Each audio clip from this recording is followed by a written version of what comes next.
قال صلى الله عليه وسلم: النجوم أمنة للسماء، فإذا ذهبت النجوم أتى السماء ما توعد، وأنا أمنة لأصحابي، فإذا ذهبت أتى أصحابي ما يوعدون، وأصحابي أمنة لأمتي، فإذا ذهب أصحابي أتى أمتي ما يوعدون.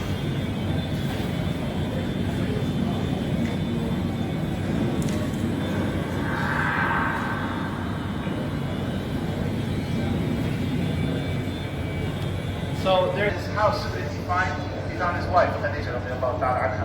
And when Khadija radiallahu ta'ala anha heard about what happened to the Prophet Muhammad, did she believe and hate him, or did she disbelieve? Their lives serving Islam and Muslims. After we've seen the first Sahabi and been introduced to them, now inshallah I'm going to call your attention to this next panel so we can see some examples of the strong Kuffar of Quraysh that have brought out the weak Muslims to the hot sands of the desert so that they could torture them with fire and beating. And she was followed shortly afterward by her husband Yasir. May Allah reward them on our behalf. This is an example of the patience of the Sahaba despite torture, and then we'll see this next panel, see their patience despite hunger and thirst. Prophet Muhammad, they went on to build a wall and then imposed a siege and a boycott upon them for 2 to 3 years. They were the أسلم دون تردد، فكان أول من أسلم من الرجال حينما أذن الله بعد ذلك. All right, come this way with me, brothers and sisters. كان النبي صلى الله عليه وسلم دائما ما يوثق أسرته.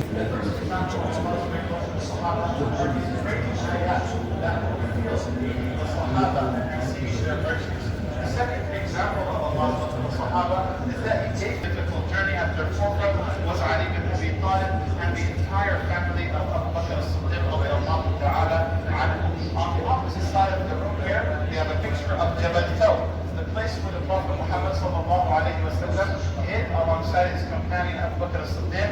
Here, as you can see, there are two paths. We have a path in green or brown, and we have a path in red. The path in green or brown is the path of the Prophet Muhammad sallallahu alayhi wa sallam, and the path in red is the path that is ordinarily taken by travelers from Mecca to Medina. So as you can see, obviously the Prophet Muhammad would be separate path, different path than the ordinary. Why is this? Because he always follows the Prophet sallallahu alayhi wa sallam.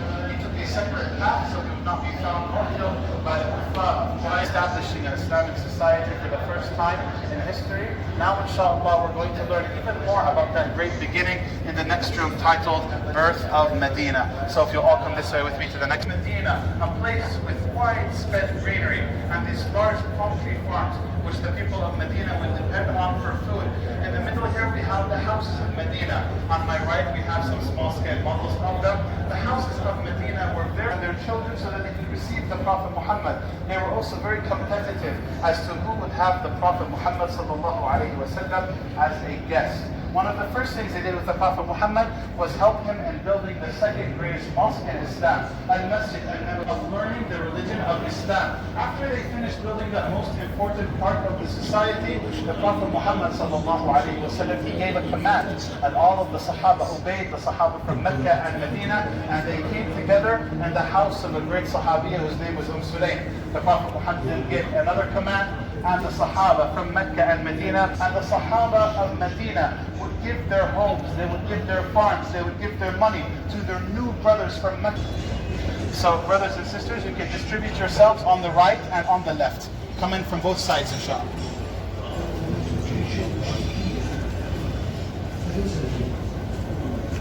The Battle of Uhud.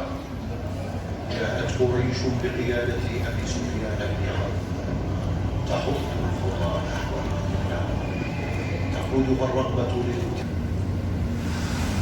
أرسل الصحابة اتباع النبي صلى الله عليه وسلم وسكن الكريم صفح وحده راجعوا في هذه الميادين يحكي التاريخ قصصا. Will you all come this way with me to the hallway? For a moment here in the hallway and talk about the Battle of Uhud that we just saw together. The Battle of Uhud is one of the great battles of Islam, and it's a very important lesson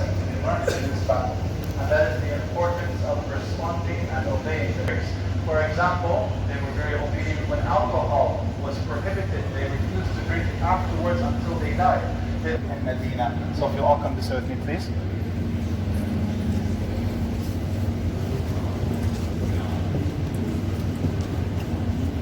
From very different backgrounds. Some of the Sahaba, and they were Sahaba, were very small children, and some of them were very old men and women. Some of them were rich, and some of them were poor. Some of them were endeavor and try to become the best Muslim possible. We seek the name of Allah Azza wa Jal. I'd like to show you some examples of the Sahaba. Here on my, we learned about the Sahaba who Mecca and Medina became brothers. Well, that happened in her house, radiallahu ta'ala anha, sallallahu alayhi wa sallam. She would march with the soldiers even when she was pregnant. Why? Because she was very intent on serving the armies of Islam. She would prepare their food, she would bring them water, and after the fighting was over, these were Sahaba who had left their homes, they had left their families and lands so that they could be with the Prophet Muhammad. Narrated the most hadith from the Prophet Muhammad sallallahu alayhi wa sallam. After seeing an example of the poor, I'd like to introduce you to provide for the armies of Islam and buy the important resources that Muslims needed. It was Uthman bin Affan radiallahu ta'ala anhu.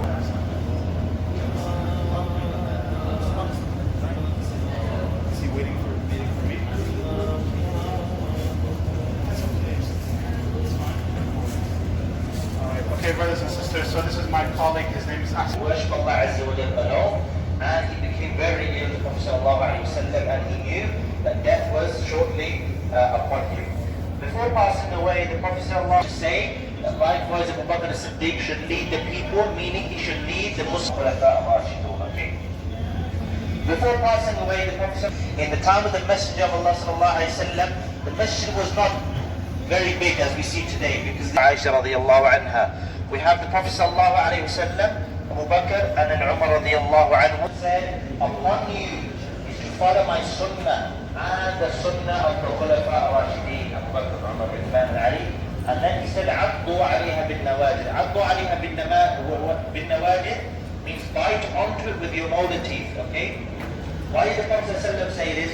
Your molar, because this is the strongest tooth that you have to grip on, hold on to something tightly.